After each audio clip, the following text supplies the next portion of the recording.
Magandang araw. Ngayon naman ipapakita ko kung paano ba gamitin yung pivot sa ating Excel. Ano ba yung pivot? Marami nagtatanong at actually dati ako din parang isa sa pinakamahirap maintindihan is paano gumawa ng pivot. Ang pivot ay yung kapasidad ng Excel kung saan gagawa siya ng summary ng listahan na meron ka. Kung nakikita nyo ngayon, ito ay listahan ng mga basketball player at merong impormasyon bawat isa sa kanila. Ngayon, halimbawa gusto kong makita kung sino ba yung mga player dito na mayroong ganitong posisyon. Sino ba yung mga player dito na pasok sa ganitong age range or sa edad. Gagamit tayo ng pivot para mas madali siya makita. Imagine nyo na lang siguro na may pagkakataon na yung listahan mo, hindi lang ganito kasi paminsan umaabot ng libo yan. 10,000, 20,000. And yung pivot, yung nagsisilbing mas madaling way para makuha mo yung gusto mong, kumbaga, perspective or report doon sa listahan na meron ka. So, umpisahan natin. Meron kang Excel, nakabukas sa home, default. Gagawin, mapupunta ka muna sa may insert. Yan. Tapos, insert mo yung pivot table. Okay. Meron ka pagpipilian dito from table range, from external data source, at etong from data model. Doon tayo sa pinakasimple at pinaka nagagamit. Considering na yung listahan mo ay nasa Excel mo din. So, from table range. Ang gagawin mo lang, i-highlight mo lang yung listahan mong ganyan. Okay. Paano naman kung yung listahan mo patuloy-tuloy na dumadami? Kunwari, araw-araw nagdadagdag ng listahan sa ilalim. Ang mamumungkahi ko, mas maganda yung table mo o listahan mo nandun sa pinakataas. Parang i-highlight mo doon, etong ganito. Instead na ganito. Para lahat ng bagong papasok na data, na impormasyon, may kukonsider niya sa pivot mo. Okay? Pero ngayon, lagyan natin dito. Yan. Tapos, pindutan mo lang yung okay. Okay. New worksheet ba o existing worksheet? Siyempre, existing tayo. Okay. Nasa labas to. Yan. Tsaka itong part na to. Ngayon, may apat na parts ang basic na pivot. Merong filter, column, rows, at value. Okay? Yung filter, kung paano mo gusto i-filter mismo yung report na gusto mong makita. Okay? Yung rows naman, bibigyan kanya ng listahan ng mga rows depende sa pipiliin mong column. Ganun din sa column na yon. Okay? Tapos yung values, ibibigay niya sa yung mismong laman. Depende kung gusto mo bang bilangin ba niya, gusto mo bang gawin niya ay i-add niya, i-average niya. Depende sa ibibigay mo. So magbigay tayo ng example. Ang gusto ko makita ay yung listahan nila at i-filter ko siya depende sa age range. So lagay ko dito sa filter, age range. Tapos gusto ko, kung sinong pasok dun sa age range na yon, makikita ko yung pangalan nila. So lagay ko yung player. Ito. Yan. So meron ka ng ganito, di ba? Siguro add lang tayo ng isa pang impormasyon. Gusto ko ilagay yung kanilang totoong edad. Lagay natin sa mismong row.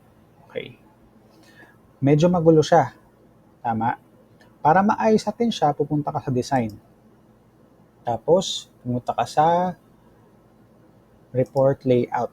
Pipiliin mo show in tabular form para mangyari magkatabi yung impormasyon, hindi nasa ilalim. Yan. Tapos, meron ditong total. Hindi natin kailangan ng total. Punta ka sa grand total, i-off mo. Okay, subtotal pala to. Yan. Subtotal, do not show subtotals. Yan. So, ito na yung age nila, di ba? Pag pinili ko ang age na 20 to 24, makikita ko lang kung sino lang yung pasok dun sa age range na yon. Hindi ko na kailangan ihanapin isa-isa. Kunwari, ito hindi magkakasunod. Diba? Kunwari, naka-alphabetical yan. Pag naka-alphabetical yan, mahirap piliin. O, sa'yo na ba dito yung 2024? Di ba? Pipili ako, kunwari, 25 to 29. Yan. So, mas madaling insight para sa'yo. Hindi mo na kailangan tingnan pa isa-isa yung detalye para malalaman mo lang kung sino doon yung hinahanap mo. Depende sa gusto mong filter. Values naman. Okay, tanggalin natin tong age range. Meron tayong player tsaka age dyan. Actually, tanggalin natin lahat para mas okay. Gusto ko mangyari, nakikita ko um, kung ilan ba dun sa age range na yon yung mga player ko. So, meron akong player dito. Tapos, ang gagawin ko, lalagay ko siya dito ng... Hindi. Gagawin ko, maglalagay ako dito ng age range. Yan. Tapos maglalagay rin ako ng age range sa values. Okay? Tapos, lagay ko dito sa may... So, wag tayo maglagay ng kahit ano sa filter. Pero kung napansin mo, naka-filter na siya. Dahil linagay ko dito sa values ay count. Ibig sabihin kung ilan. Bibigyan niya sa akin kung ilan ba sa players ko ang may edad na 20 to 24. Sabi dito, meron akong 5. Sa 25 to 29, meron akong 10. 35 to 39, meron akong 2. So nakikita nyo, nagiging useful siya sa pagbigay sa'yo ng insight sa listahan na meron ka. Yun ang pivot, kaya mahalagang mahalaga siya. Marami pa siyang way para palabasin. Marami pa siyang pwedeng ibigay na impormasyon, pero mas gusto kong mag-focus lang tayo sa basic. So again, pag gusto mong kumuha ng pivot, punta ka lang sa insert, pivot table, from table range. Tapos highlight mo lang yung iyong listahan o kung nasa pinakataas siya, eto, ganyan. Okay? Yun lang. Maraming salamat. Magandang araw. Ngayon ibabahagi ko kung paano gamitin ang pivot sa Excel. Ano ba yung pivot? Pivot ay yung kakayanan ng Excel na magbigay sa'yo ng, kumbaga, summary sa listahan na meron ka. Kunwari, meron kang 1,000 na rows sa iyong listahan. Mahirap, syempre, tignan isa-isa para lang malaman kung ano ba yung hinahanap mong impormasyon. So, yung pivot, yung nagbibigay sa'yo ng summary ng listahan or ng datos na meron ka. Okay. Paano mo siya magagawa? Nasa home ka, punta ka sa insert. Pagpunta mo sa insert, pivot table from table range. Yan yung pinakasimple. Tapos dito sa part na to, lalagay mo lang kung nasa yung table mo. So, pwede mo siyang i-highlight ng ganyan kung wala magbabago o hindi dadami yung impormasyon o magbabago yung impormasyon ng listahan mo. Pero kadalasan, yung mga listahan natin, nalalagdagan yan. So, ngayon, nasa 15 rows lang siya. Diba? After 2 years, pwedeng nasa row 30 na siya. Dadagdagan. So, dahil doon, i-highlight natin itong mismong column. Okay, papakita ko mamaya kung bakit siya mahalaga. Tapos, existing worksheet lang. Pwede rin new worksheet, pero madalas existing worksheet. Click mo okay. Tapos, makikita mo to, part na to, merong 5 parte. Meron yung listahan ng column na meron ka, meron yung filter, meron kang column, values, at rows. Mahalagang tandaan lang dito na kahit na anong ilagay mo dito sa 4 na box na to, ang gagawin niya, i-filter niya o ilalabas yung information sa row o sa column o sa value, depende sa mga impormasyon nandun sa column na yon. So, halimbawa, ilagay ko player sa rows, ilalabas niya lahat ng players doon sa column na yon. Ngayon, pag merong doble, halimbawa itong Al Horford, kunwari, 5 yung nakalagay dito, ilalabas niya isa pa lang din. Kasi kinukuha niya ay yung unique lang. Okay? Yung unique lang, hindi yung may kasamang duplicate. Okay, subukan natin. Kunwari, ako, gusto kong ma-filter yung mga player ko depende sa age range. So, kagawin ko, lagay ko yung player dito. Tapos, ilalagay ko doon sa may age range sa filter. Sa ganong paraan, pag click ko yan, bibigyan ko ng option At pag pinili ko yung certain option, bibigyan niya ako ng mga row lang na pasok dun sa filter na yon. So, sino ba yung may mga age range na 20 to 24?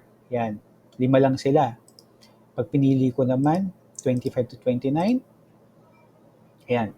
Okay. Pwede ka magkaroon ng more than one na filter. Pwede mo naman ilagay na, ano ba, kung siguro, ilagay natin position. Okay. Ayan. Ilan ba dito ang center? Walang center sa kanila sa 25 to 29. Center at forward. Meron isa. Ayan, si Luke Cornet. Okay. Forward. Wala. Guard. Meron dalawa. Okay. So, alam mo na, meron dalawang guard na nagkakaroon ng age na 25 to 29. Dalawa sila. Okay. Clear natin itong filter na to. Yan. Okay. Ngayon, paano naman kung gusto kong gawin, mabilang ko kung ilan ba yung merong age range na 25, 29, 35, 39, 20 to 24. Gawa ulit tayo isa pang pivot. Ulit, insert, pivot table, from table range, highlight mo yan, click OK. Okay. Gusto ko makuha yung age range. Kung ilan sila. Age range. At dahil gusto ko bilangin nga, yung age range mismo, lagay ko siya sa values. Nakalagay dyan, count of age range. Okay.